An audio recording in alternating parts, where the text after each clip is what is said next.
Okay, hello and welcome to Long Island Women in Tech Lunch and Learn series, quarantine edition today. I'm your host, Jean Hammond. We have Stefana Muller, the president and founder of Long Island Women in Tech, with us here today as well. And it's great to see a lot of familiar faces and familiar names and some new ones too. So welcome everybody. Today we're going to talk about social media. Social media has transformed the way that we communicate, how we hire talent, and how we connect with people. That in this day and age, that connection is more important than ever. So it's a very timely conversation. Our expert guide is Kelly Stone. Kelly is the Senior Director of Global Marketing at CompTIA. She has been named the Nonprofit Communicator of the Year and the Social Media Professional of the Year by PR News. She's usually traveling, so she's happy to be home today.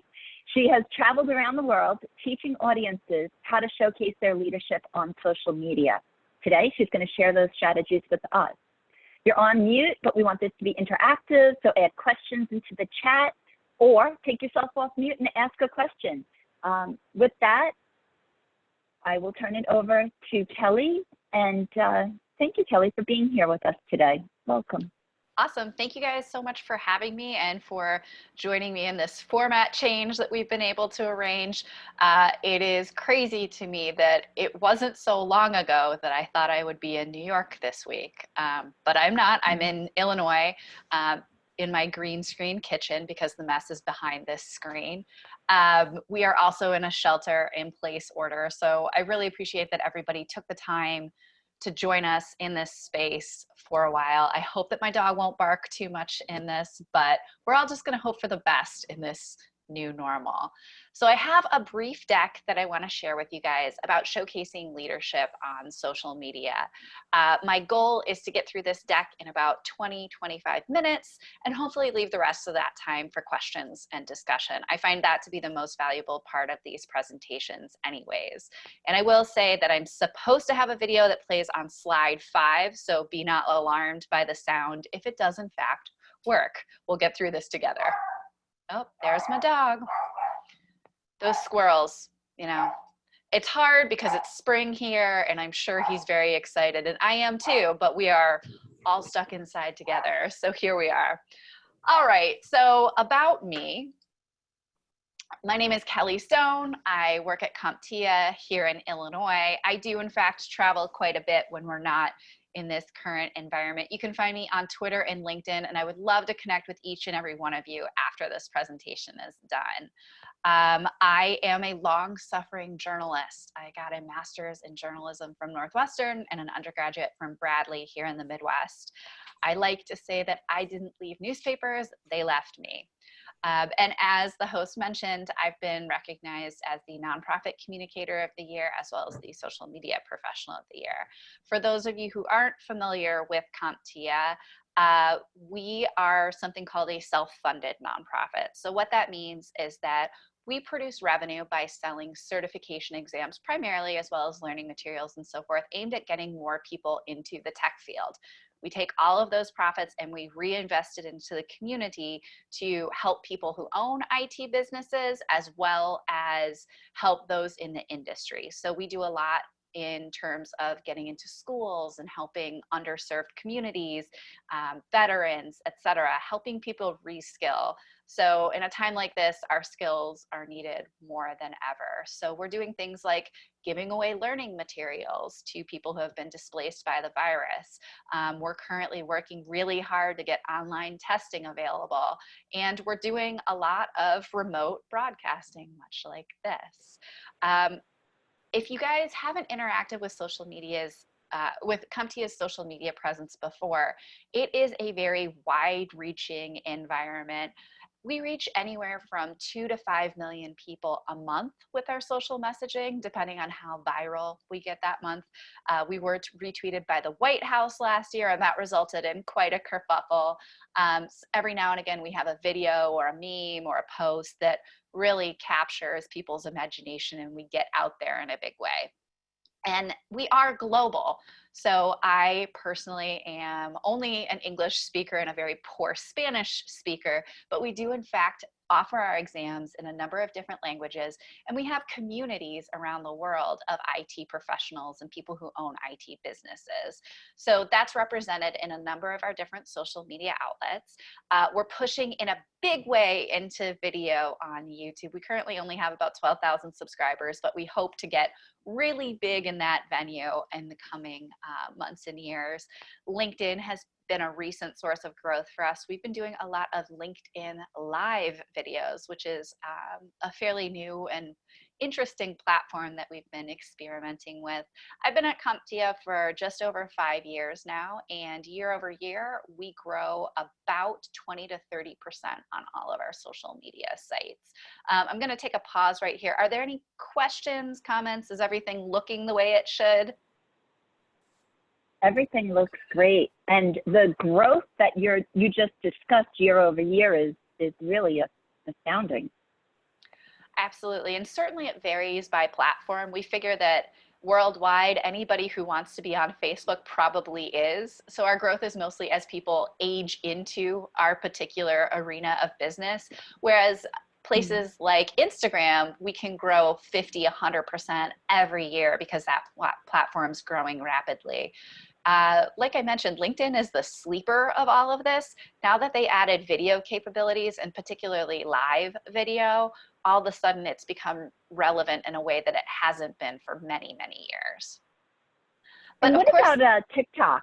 You have all of those channels listed there. David in the chat asked about TikTok. Now, David probably wants to break out 15 seconds of dance moves for us.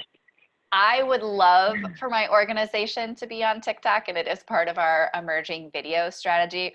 Right now, we don't have edgy enough content to really make it there. I personally am on TikTok, and the barky little dog that you've heard is quite the sensation on that platform. If I could only get people to watch me as much as my dog, that would be great. But I haven't cracked that code yet. But certainly TikTok is a really relevant platform, particularly if you reach out to young people. Any other questions in there? I don't see any right now. I'm sure we're going to have questions as we go. All right. So one of the questions that I got primarily earlier in my career, a lot less lately, is why even bother with social media? One of my previous roles, I did social media for a service-based nonprofit that I'm sure a lot of you would recognize. Their average member is 65 years old. So the concept of why we were on social media was something that we were constantly defending. Why does any of this matter? Why should we put resources into it? The next slide should play my video. So let's see if this works the way that I plan.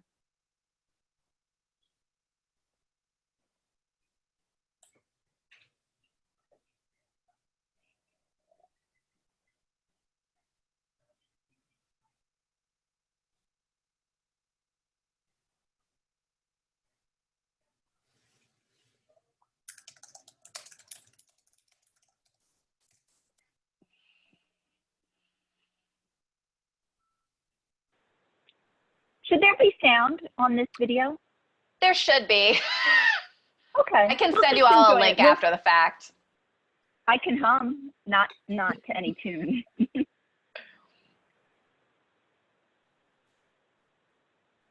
Sometimes I laugh. My children ask me to hum a song because I'm so tone deaf.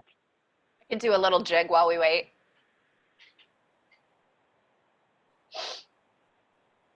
%93 of buying decisions? Yeah. Wow. And that's got to be generational too. And I will say that this video was made 3 years ago. I keep using it because I like the soundtrack that you guys can't presently hear. But I'm sure that a lot of these statistics are even higher.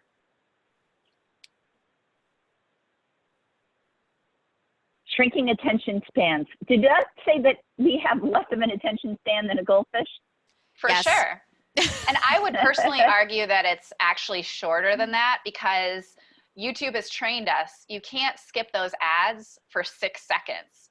And you can imagine how long 6 seconds feels when you're watching an ad that you don't want to.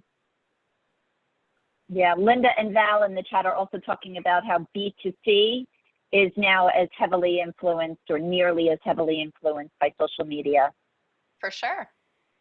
as the B2B, B2B, B2B and B2C.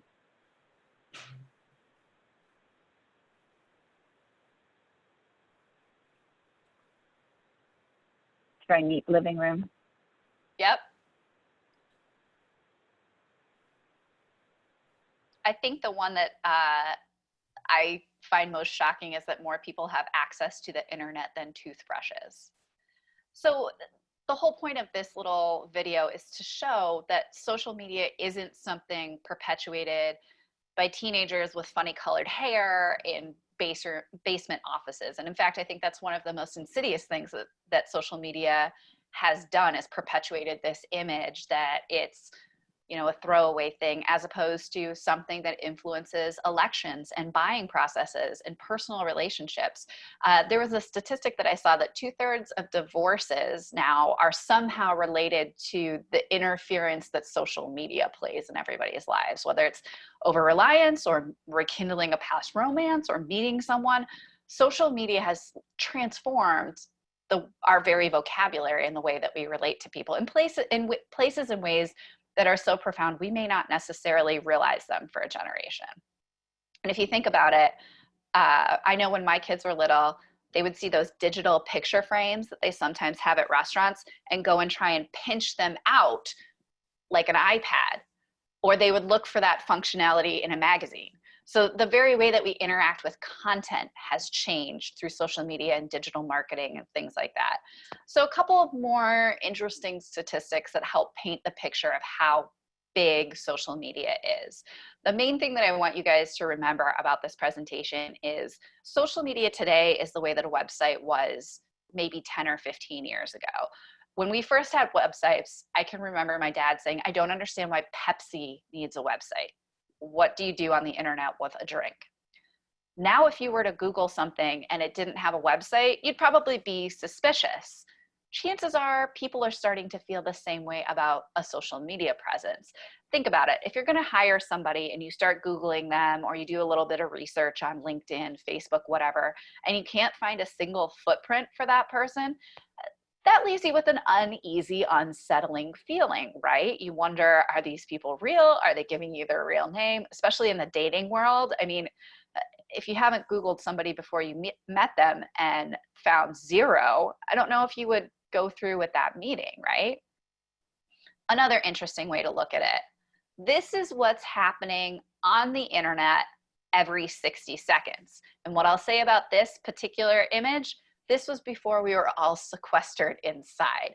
I cannot imagine how different everyone's habits are now that social media, the internet, is life. We like to call it social distancing, but I would argue it's physical distancing. We're spending far more time online talking to each other than ever before. I see that there are some comments coming in. Are those questions things that I should address? How do you want to work it? You want questions as we go? Sure. Julia, do you want to ask your question and come off mute, or you want me to? Sure, I didn't want to interrupt the flow, so I didn't know the right etiquette because I'm new to this whole realm as well. But we're a small startup and we're offering, can you hear me okay? Yep. Yes. Okay, so we're offering webinars like these and interactive things using Zoom, and we have an Instagram and a YouTube and Facebook and Twitter. The question I have is, in that place, we're finding it difficult to get the right audience. So how do you reach that out? And small little questions like, what's the best way to share links for registration for Zoom offerings to increase your audience? So what I would say about that, and this isn't necessarily one of my slides, but one of the things that I tell people when they're struggling with where and when and things like that, pick one platform and do it extremely well. And based upon what you're saying, I would say drill down on who your audience is and who you want it to be, and focus your attention on the platform where that audience already exists. You'll have far more. Oh, go ahead. No, I was going to say, I've actually done a lot of reading on this, and the difficult thing that I'm kind of, we're in a catch-22 is our audience really truly is everyone. We're offering, especially right now, we're offering tools to help people to de-stress. We're doing a happy hour journaling this afternoon. So when you have tools like that, how do you isolate which market to target when you really genuinely want to make the message available for anyone who wants to take advantage of it? In that scenario, because your world could be so vast, I would suggest drilling down on who has already attended your audience or who has already attended your events and creating audiences around that look like those people, because those people are proof of concept. You know that they want it, they enjoyed it. And most people, if you can get people in the door, you have a reasonable level of confidence that they will continue.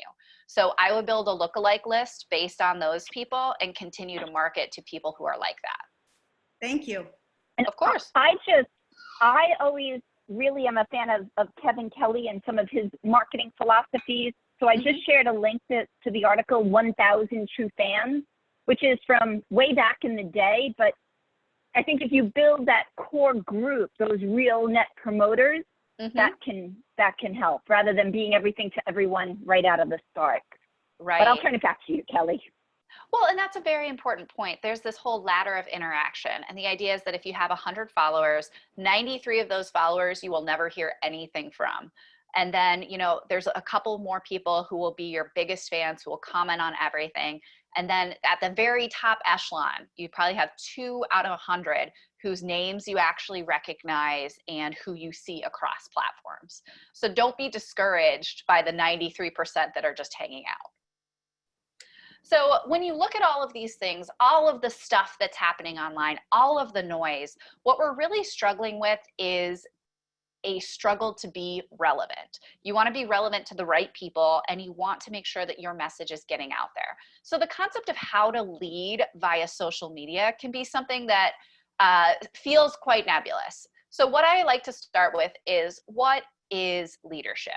I think we all kind of have our idea of what it means to be a leader. We definitely have people in our mind that we think of and that we go to when we think of a person who leads, a person that you look up to for that guidance. So this is one of the many various ways to think about leadership. So a leader has to have followers, right? Well, on social media, you should have followers, some of them. And you want to think about leadership as a relationship. And certainly in social media, you can't leave sight of the idea of it being social. You want to get, you want to give. There has to be some give and take to that because nobody wants to talk to the person who's always pushing just their products. You want to achieve a common goal. That goal may be personal growth, relevance.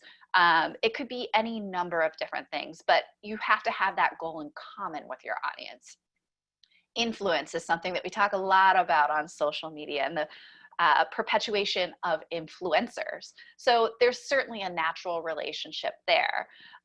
Leadership is definitely adaptable based upon the situation. Certainly what is a leader today, politically, socially, economically, looks a lot different than it did 2 weeks ago, a month ago, 2 months ago. No one would have understood if I told somebody in February what April 1st would look like. And it's a continuous process. You can't be a leader on Monday and then just coast through the rest of the week.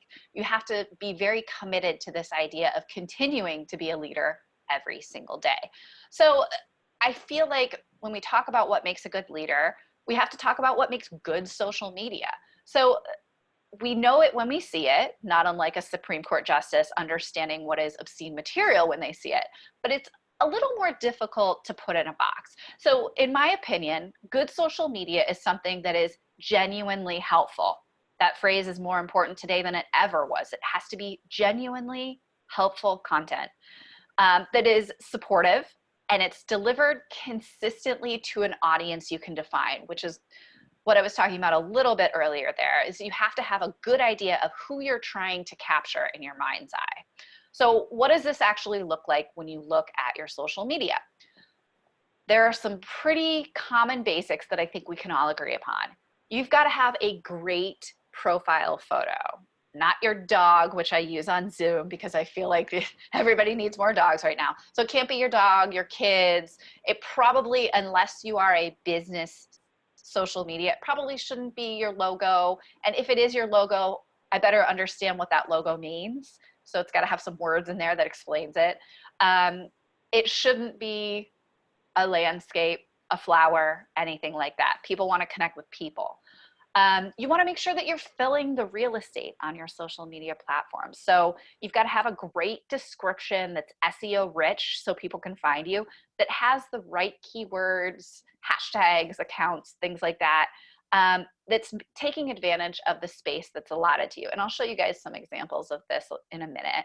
And make sure that you're using the summary statement on your LinkedIn profile. I can't stress this enough. Your summary statement is what I think people used to use as their objective on their resume. However, it can be much more verbose than what an objective on a resume can or should be. And it should tell a story that connects you with your potential audience. This is the space that you have to showcase who you are. Make sure that you're taking good care of that space. So what this looks like on LinkedIn. If you're a company, this is an example of it. This is CompTIA's. We tell people who we are, what we do. We make sure that we have a location in there. The reason why that's important is so that you can connect with people who are local to you. Make sure that you use the link that's in there. Now, for a company, obviously, your company website should go in there. For a person, that should be your LinkedIn or your Twitter or whatever you've devoted as the most important social media item that's in your repertoire. Some people have a blog there. Some people have an About Me page that collates all of their social media. But whatever takes that real estate, it's only one link. So make sure that you make an impact with it. If you're on any sort of broadcasting platform, in this way, or in this particular one, our view broadcasts are our past live broadcasts on Twitter. It's not a tool that we use particularly often, but it is something that exists in your profile. And we've taken up all of the space above as well. So Twitter, LinkedIn, Facebook, they all have a banner option. This is definitely a place where you can continue your personal or professional branding. Do I have any questions about that before I move on to a LinkedIn profile?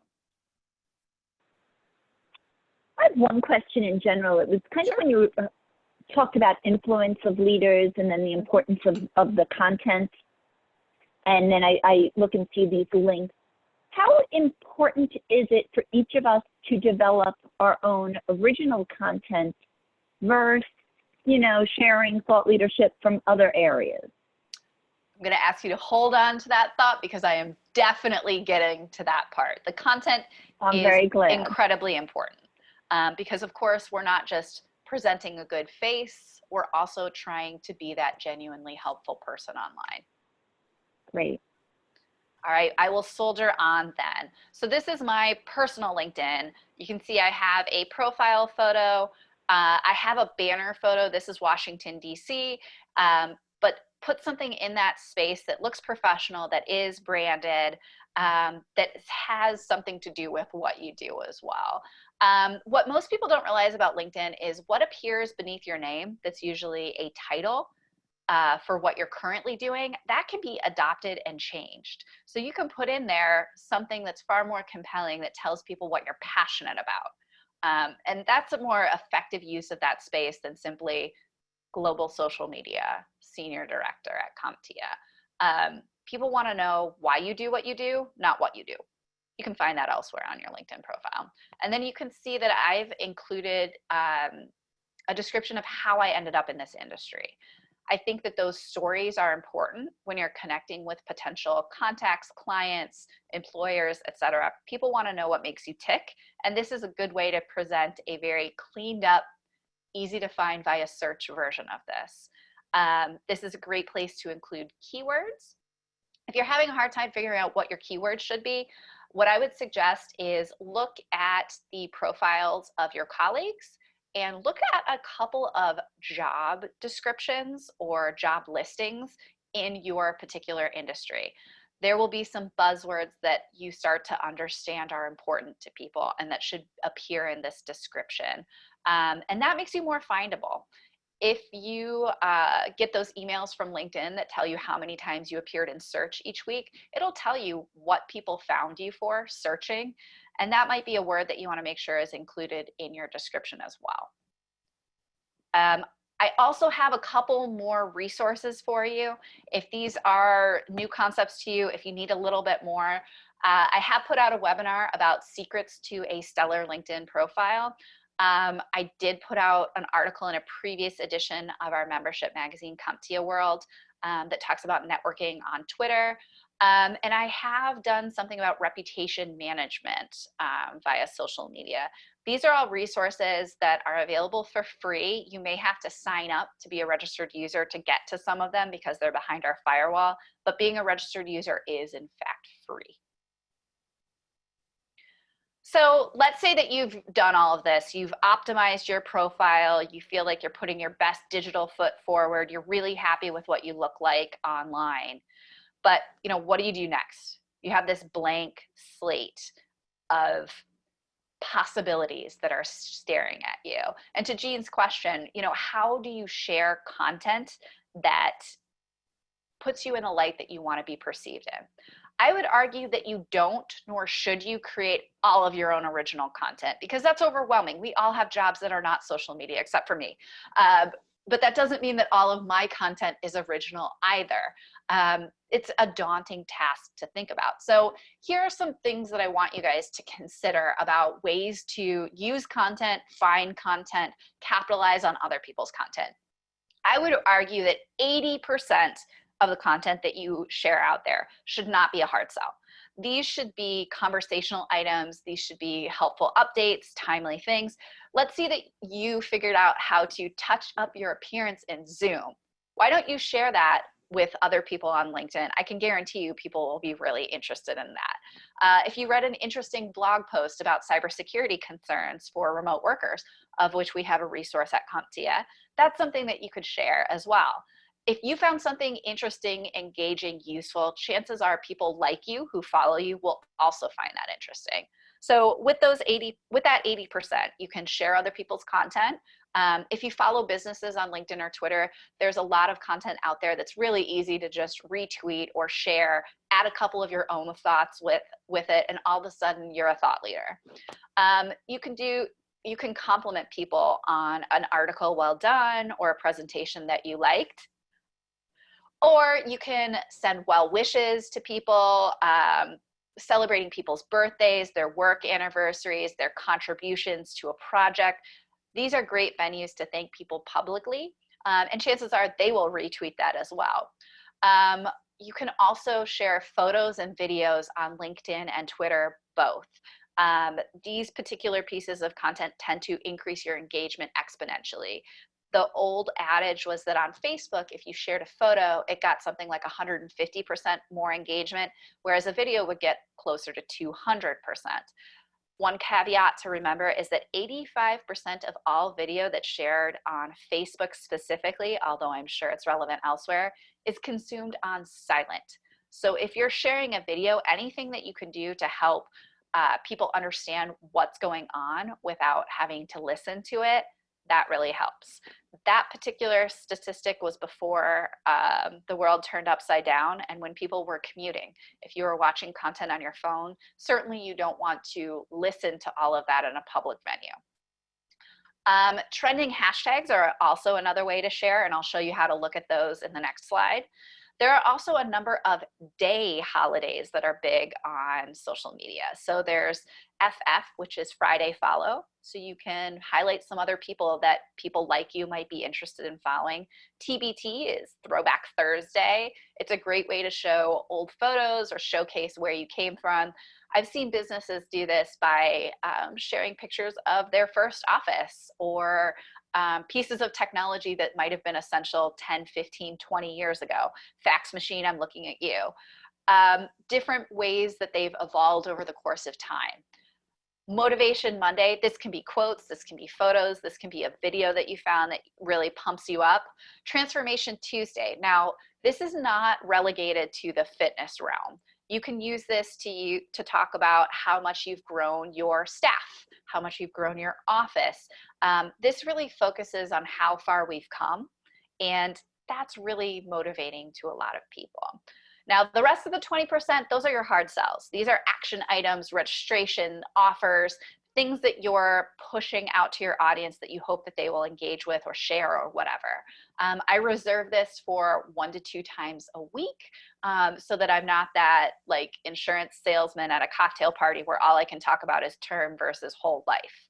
Nobody wants to do that. They want to talk about their kids. They want to talk about sports. They want to talk about other things besides the hard sell. I'm seeing a lot of comments. Do I have more to address, Jean?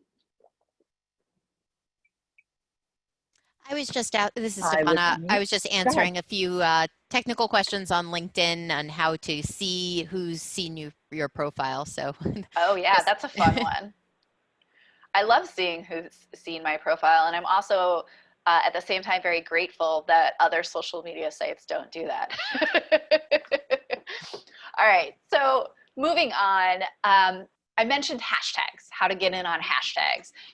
So every time that you log into Twitter, you'll see trends for you. Now you can alter this based upon your geography as well. You can only look at trends in Oak Brook, Illinois, or wherever you may find yourself. But the more people that you follow on Twitter and the more that you engage, the smarter that Twitter gets with its AI and its algorithm in terms of suggesting things that are trending to you. So what you can see is a bunch of trending hashtags on this particular day. Clearly, I made this deck some time ago when baby Sussex was just born. That one has not aged well, I will say. The royal family looks a lot different today than it did back then. But you can see things that are trending that you might be able to contribute some thoughts on. My one word of caution on this is make sure that before you contribute to a hashtag, you click on it and you understand the context of why that hashtag is trending so that the tone of your contribution matches that of the rest of the audience. That's a really important social media tip. There are brands that get themselves into trouble by contributing brand tweets on things that are trending for reasons that they didn't particularly understand. And certainly if you want some examples, we can go into that later.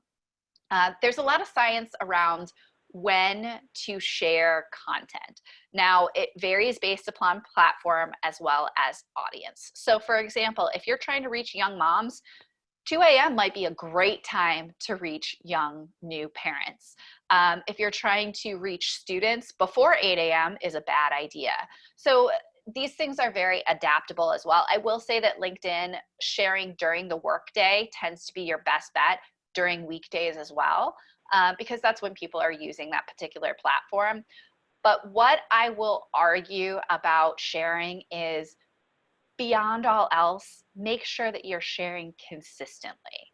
So don't have this, flash in the pan kind of brilliance on LinkedIn and then never visit again for the next 6 weeks. That consistency over the course of time is what builds your audience. Much like being a leader over the course of time, you need to do it consistently. Motivation, bathing, all of those things need to be applied daily. I won't say that you need to be a social media person every single day of the week, but at least with some level of consistency. I think I heard a question in David, there. yeah, David does. David asked around the content, and when you're sharing, is there any specific applications that you recommend using to share content? And that could probably be, my guess is, to a specific application, or do you like any content that will push it out across all social channels? Absolutely, I do. So for many years now, I have used the application called Buffer, and that's what's being displayed on the right there. It is free to get started, and with the free version, you can hook up one of every social media platform. So one Twitter account, one LinkedIn profile, one Facebook page, etc. If you need to do more than that, there are various levels of paid versions of this.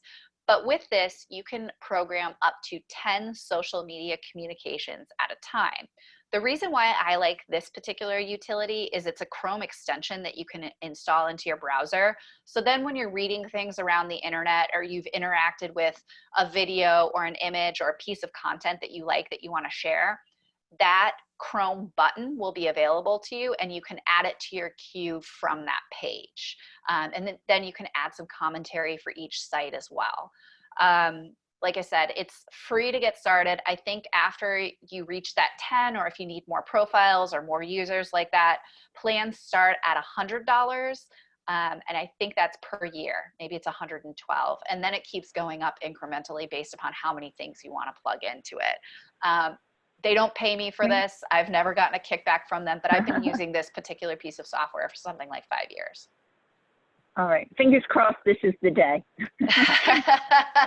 Maybe. Passive income. Let's do it. So Linda asked one question, and I think she might have gotten the information already, but can you just go back to, was it a when to share slide? Go back one or two slides. Yes, absolutely. There we go. And Linda, did you have any specific questions or thoughts on this, or you just wanted to kind of capture those actual time slots? Is this scientifically, like, what drove this? What's the data behind this? Is it when they're most active? So yes, and this particular slide I got from Sprout Social, which is an organization that has a product, but they also do a lot of research around social media best practices, standard operating procedures, etc. They recommend these times, but what I will say is if you have a Facebook page for your business, if you go into the Insight tab of your Facebook page, you can look at when your audience is most active on Facebook day by day, and it'll produce this graph that looks like a roller coaster. And you can figure out when your audience is most engaged online, and I would suggest planning your posts around that.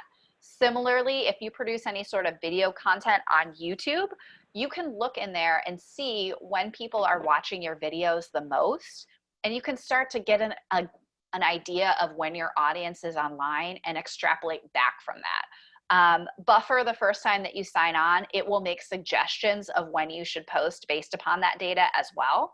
And even in the free version, there's a little bit of analytics built in behind that, and you can start to see patterns over the course of time. Yeah.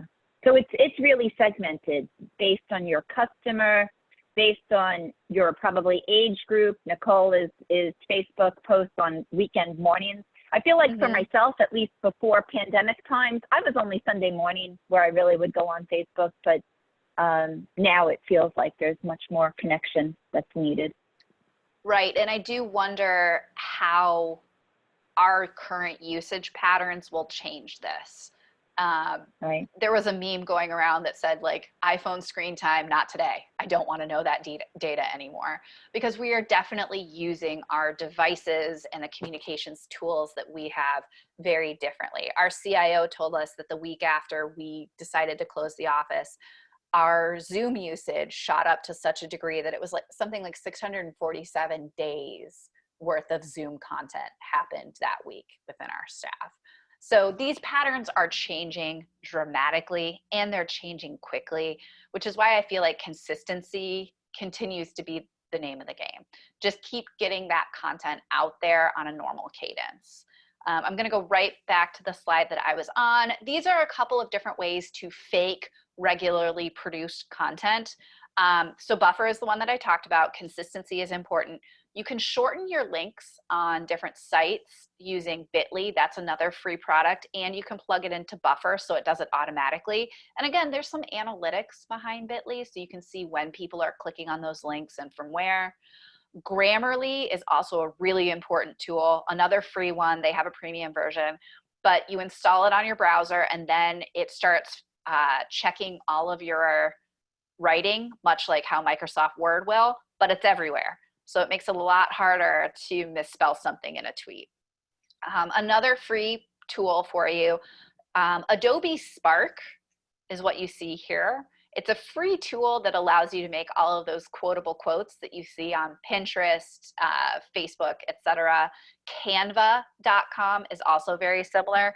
They're free utilities that help you manipulate Shutterstock and royalty-free photos to make your quotes and your thoughts a little bit more shareable. These are things that I still use today to make art very quickly. Is there anywhere that really summarizes all the different sizes that work best for each of the social channels? I've found that now if you start to Google best size for Twitter, Google will pull out that information for you. I know that Good. Sprout Social and Buffer, and there's a million other sites that have those always updated sizes. But it's simply a matter of where you want to go. I would say if you Google like best social media sizes, there's even calculators and templates that you can download. I just have one bookmarked, so I reference it every time I work on that. All of these various sites, Canva and Adobe Spark, they will have suggested social sizing as well as customizable options. So typically when I'm making my own, I'll make a square that's 1080 by 1080 for Instagram that allows me to use it elsewhere. And then the other size that's really important is 1200 by 628. That's Facebook, LinkedIn, and Pinterest adapts to the size of your image. So a couple of takeaways I want to get into before I start taking any questions that may have been pent up. The big things that I hope that you guys remember from this presentation is the importance of consistency. That will be more important than anything else that I can tell you, hands down. So just make sure that you don't set up a brand new social media site with the best of intentions and then abandon it, because that will actually hurt your SEO in the long run. So doing the same things over the course of time. I like to say that social media is not magic. It's more monotony than that. It's doing the same things over and over again. Be helpful. Now more than ever, people want helpful, relevant content. And even if that helpful is just breaking up the monotony of the day with a good smile, that has value. Don't forget the social aspect of social media. Don't be the person who's always pushing goods, services, things that you're selling, etc. Make sure that you still keep in there the social aspect of thanking your colleagues, being appreciative, all the things that you do in the office, whatever it may look like today. Make sure that you're still doing those things online, and take the easy way out whenever possible. That software is there to help you. There's a million sites and services that would be more than happy to show you how to do social media a little bit differently, a little bit better, a little bit more optimized. And a lot of them don't even charge you when you're on a small scale. So use Buffer, use those free media tools, and put your best face forward. So that's actually all that I have to say today. I know that we have about 16 minutes left. I'm happy to take questions in that time, but certainly if I don't get to your question, if you think about something later, tweet me, email me, connect with me on LinkedIn. I would be more than happy to answer those questions as they come. So that's all I've got. Oh, that's wonderful. So would anybody like to come off mute and ask a question related to either their own personal brand or for their business? I feel like you've covered everything, Kelly. You've covered why we should be on social media. So much of the influence of business decisions is happening there, both for the business to consumer and business to business side. You've given us very practical tips.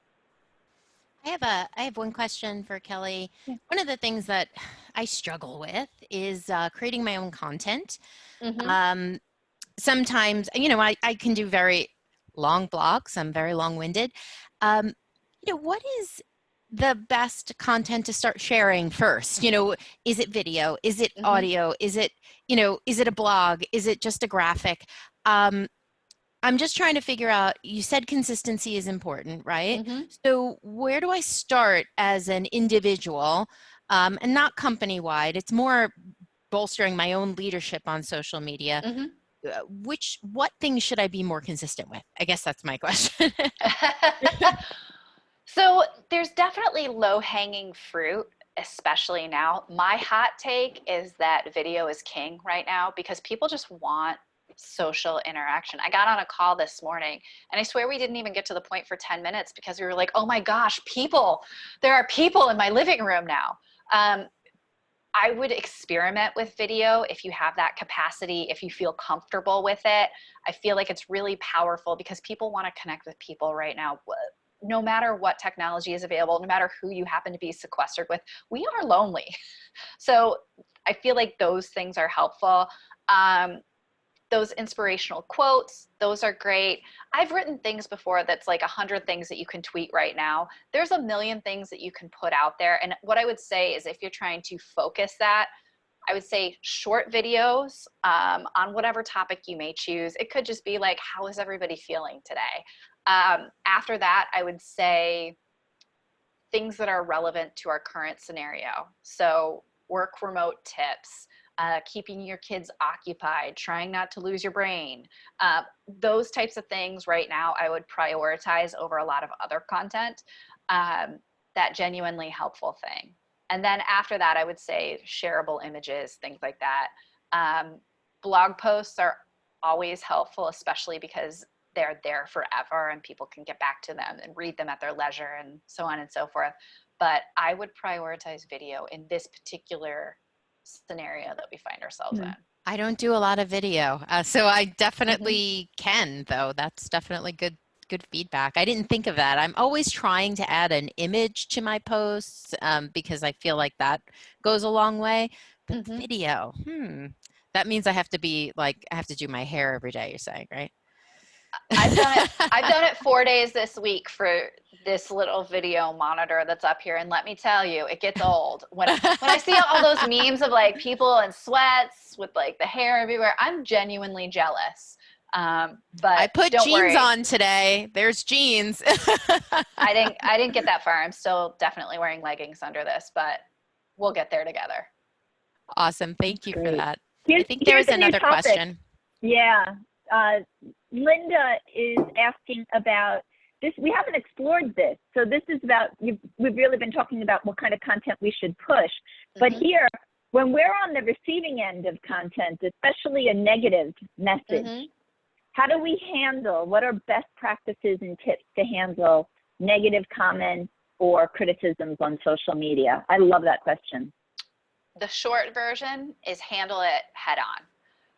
The longer version is before social media, people were still saying bad things about businesses. That feedback already existed. The only difference is now you can get ahead of it. So you have the ability to directly address that comment, reach out to that person and try and make it right, tell your audience what went wrong, and take responsibility for those things. And what you'll see is that the businesses that get in front of it outperform those that try and bury it. There are services that you can subscribe to that'll hit down any negative comments, but what are you learning from that? You can take that negativity and evolve. And that's a business practice, that's a choice, but that's also something that a leader would do.